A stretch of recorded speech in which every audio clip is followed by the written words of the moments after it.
welcome to the Festival of the Girl 2020 and happy International Day of the Girl. I'm Nicky Raby and I want to talk to you about confidence today. So I have a portfolio career, meaning that I've created my own income pie of earning money from acting, from coaching, from writing, from speaking and from being a podcaster. And I have my own little girl at home, she's 1, and I also have a son who is 4. Now, confidence is one of those quite ambiguous terms that is really hard to define. For some people, feeling confident means that they can go and sing and dance in front of thousands of people at Wembley Stadium without nerves. Or sometimes being confident could be plucking up the courage to make a phone call to somebody that you don't know. And that's, I guess, my first point that I want to share with you. Thinking about confidence in terms of yourself. So not compared to what anybody else does, but how do you know yourself when you're feeling confident, and how do you see it reveal itself? So when you're feeling confident, you are doing X. Or when you see yourself being confident, you are doing Y. And I guess that's my first little exercise for you that I would love you to do with your adult person that's with you, is to really discover and have a conversation about what makes you feel confident. How do you know when you're in that confident part of yourself? The second thing I want you to think about is your confidence being a living, breathing thing that you take care of. So sometimes we can believe that confidence is something that other people get. So it's like a gene that somebody was given at birth. And I actually work the other way. I think that, yes, of course, there are some people who are naturally more confident, but it's certainly a muscle that you can work and get stronger and use whenever you need it. So if you imagine your pet, for example, and if you don't have a pet, think about somebody who does. A cat or a dog or a rabbit or a lizard or a hamster, whatever it might be, it doesn't matter. Now you will notice from your pet that they need certain things on different days and different things throughout the day as well. So I'm going to talk about my dad's dog. My dad has a dog called Milo who is 3 and he's very enthusiastic. So he starts off the day, he's full of energy, he's fearless, he's running around, he's barking at the cats over the wall, and nothing stops him in that process. But there may be moments where he goes to his puppy training, for example, where he definitely finds it harder to concentrate, to follow the instructions and do all of those things. So in that kind of arena, he might be a bit shyer and therefore he needs a bit more support. He needs a bit more guidance. He might need to check in with his owner a little bit more. And that's kind of how confidence is in terms of recognizing what you need in certain situations. So for example, if I know that I have to do a big talk and I have to memorize all the lines, I know that the night before I need to have a good night's sleep. I need to have some really good food in my tummy. I need to have a sense of having 10 minutes before I do anything where I can be quiet and I can be focused. So I want you to think about your confidence in that way and not feeling like you have to be in everybody else's space doing all of the things, but really checking in and asking yourself, what do you need? And then conveying it to those people around you.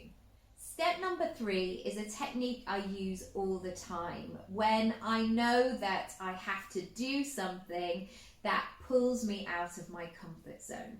And what this looks like is me just taking a moment for myself.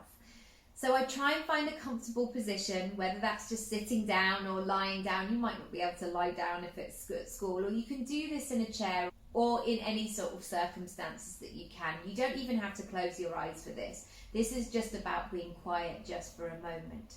So what I do to begin with is I take a big deep breath.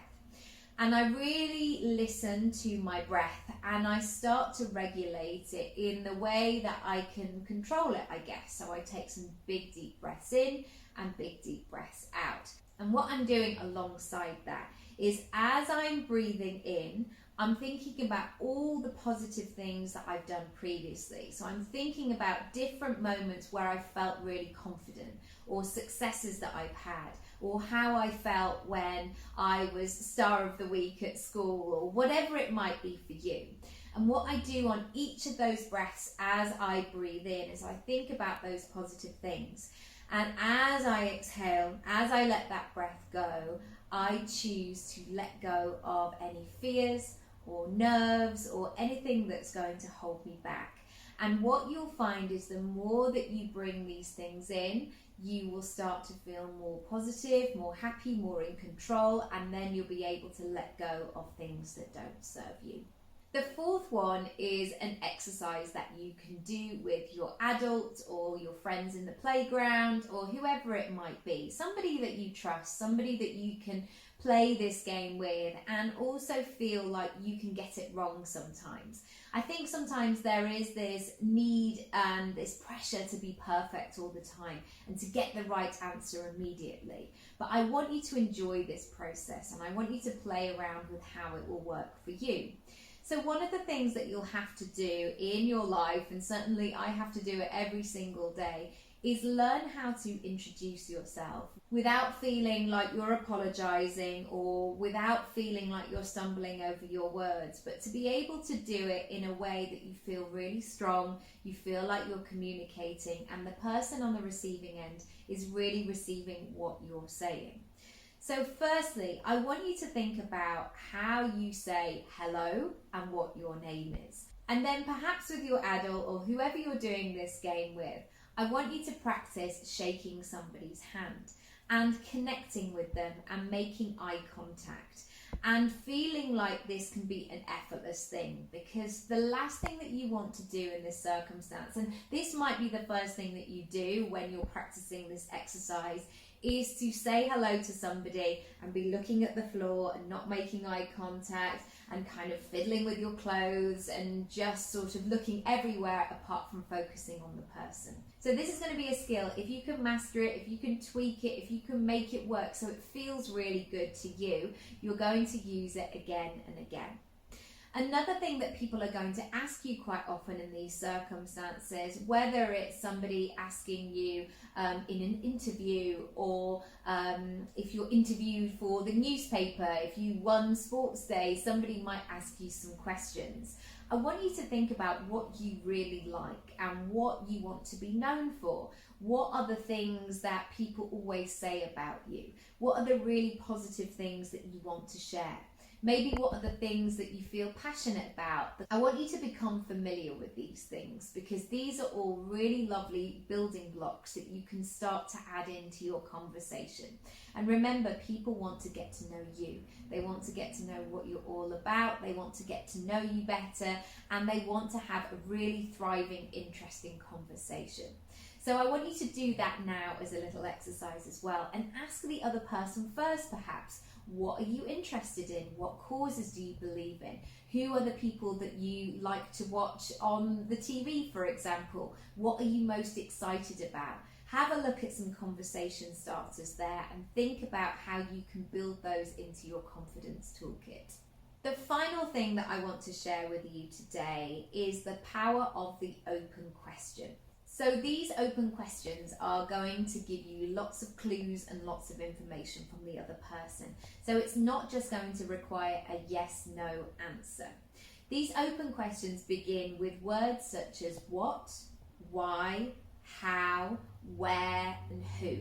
So I want you to think about those questions and how you use them, and no doubt you will in a sentence at school anyway, but much more in terms of your speaking. How can you find out the information that you want to know about?